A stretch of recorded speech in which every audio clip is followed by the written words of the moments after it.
Shabbat Shalom. Shabbat Shalom. So last week's parasha ended on a cliffhanger. Read of how Balak, the king of Moab, commissioned Bilam, this pagan prophet or sorcerer, to come and curse the Israelites, and he only could bless them. And then we read of how Israelite men started to have sexual relations with Midianite women, and God was angry, and God told Moses to string the ringleaders up for everyone to see, to set an example. And we are told that Pinchas, ben Elazar, ben Aaron HaKohen, Pinchas, Aaron's grandson, was full of zeal for God when he saw an Israelite chieftain take a Midianite woman into a tent in front of the elders. He took a spear and attacked them and stabbed them. And that's how it ends. To make us tune in for next week, for this week's Parashat Pinchas, where God says, rather troublesomely to us, God says to Moshe, because Pinchas was full of zeal for me in what he did, I'm going to give him a Brit Shalom, a covenant of peace. I'm going to make him and his descendants Kohanim forever. And there are many commentaries on what was going on here and how could God give Pinchas, who murdered two people, the covenant of peace and the blessing of Kohanut. But afterwards, God says that because of what he did, the plague ceased from the Israelites. And names the amount of people that died in the plague as 24,000. And later on in our parasha, it gives the names of these two people that were murdered. Zimri, from the tribe of Shimon, and Cosbi, a daughter of a Midianite chieftain. And then it says, Vahi acharei hamagefa, and after this plague, when the plague ended, Yomer Adonai al Moshe and Elazar ben Aaron HaKohen lemor, God said to Moses and to Elazar, the son of Aaron the priest, saying, Su'u et rosh kol adat bnei Israel, you shall take a census of all the Israelites from the age of 20 years and upwards, those who are fit to serve in the armed forces. So Midrash points out that whenever Israel is attacked or Israel falls, God commands a census, a counting. And they liken it to a shepherd who's given a flock of sheep by the owner of the sheep to look after. And the owner counts the sheep and says, I've given you so many sheep to look after.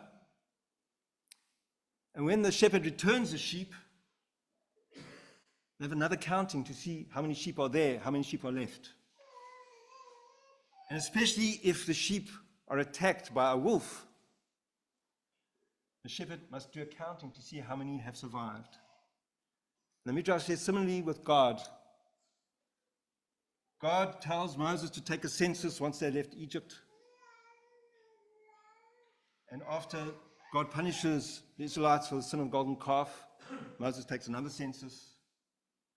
And here again in our parasha, after the Israelites have suffered a plague, God instructs Moses to count again. The Midrash goes further and says, quoting the Psalms, God tests the righteous. And how does God test the righteous? Well, the Midrash gives two examples. The example of Melech HaDavid, King David, who, as you know, started out as a shepherd. And it says God saw that David knew how to look after the different sheep. The weak and young sheep, he gave tender grass to graze. The older sheep he gave Benoni, middle of the road grass to graze. And the choice of the flock,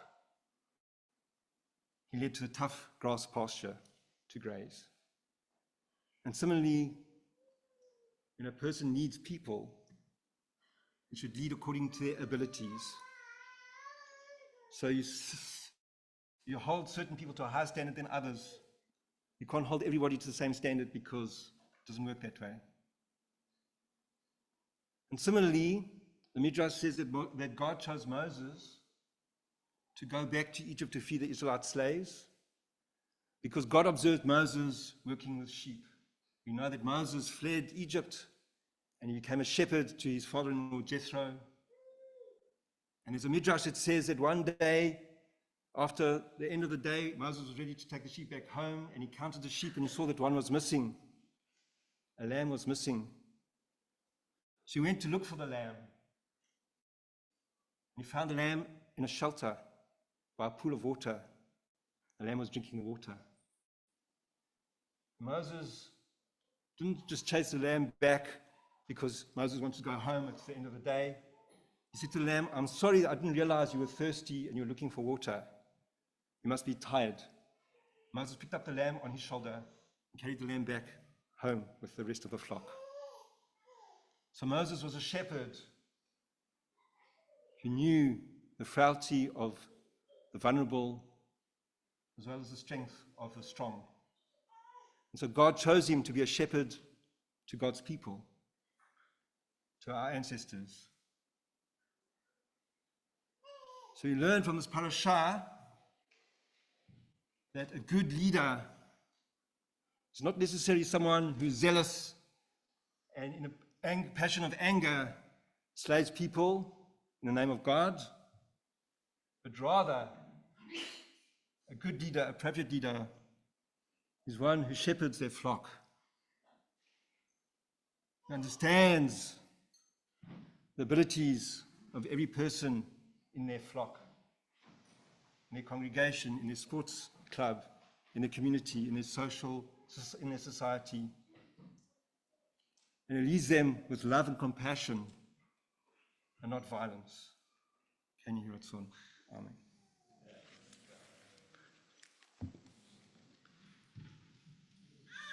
So we turn to page 586, and I'll call up Grace to come and open the ark.